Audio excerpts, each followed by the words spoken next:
Okay, given a total revenue function, capital R of X is this, and a total cost function, capital C of X is this, both in thousands of dollars, find the rate at which total profit is changing when X items have been produced and sold. Okay, total profit, this is an average profit. We do not have to divide by X. We just have to find total profit. So profit is defined as your revenue minus your cost.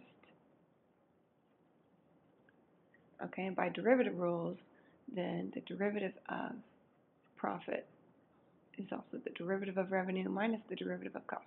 So you can find these derivatives first and then subtract, or you can subtract first and then find the derivatives. Either way. So P of X is R of X, 900, and let's go ahead and write it as X squared minus 0.2X to the 1/2. Okay, that's R of X minus C of X, 1400 X squared plus 3. They've already written that as an exponent, plus a third. Let's go ahead and do minus 600 as well, distributing that negative for the minus all of the cost function. None of this is going to simplify, so I'm just going to go ahead and differentiate it. Actually, let's come over here. It might take a lot of space. Okay, so P prime of X, I'm differentiating this right here. So first, in the first term, we have 900 times the derivative of this. The constant 900 just stays out front. So it's 900 times the derivative of this, which is a function inside of another function. So I'm going to need to use chain rule for that. So we differentiate the outer function by bringing that 1/2 down out front, times the inside function to the negative 1/2, times the derivative of this inside function is 2x minus 0.2. Okay, then moving on to this term. The negative 1400, it's really the same as this one. Negative 1400 stays out front.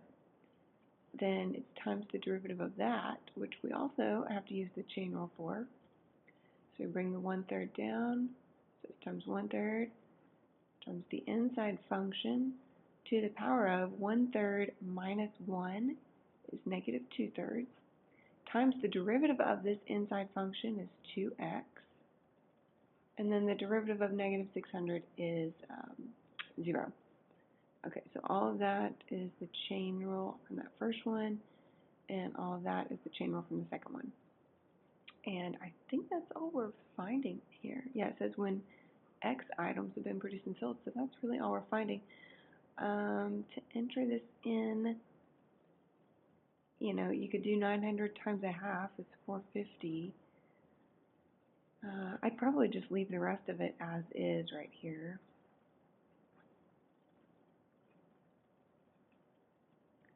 Let's see, right here we've got 1400 divided by 3. I don't think that's going to divide equally, so it's not, so I would just leave it. But we've also got a times 2, so you could do 1400 times 2 is 2800 over 3. That's just multiplying the constants all together. Then usually you put the plain x out front, times x squared plus 3 to the negative 2/3. That's a good answer right there.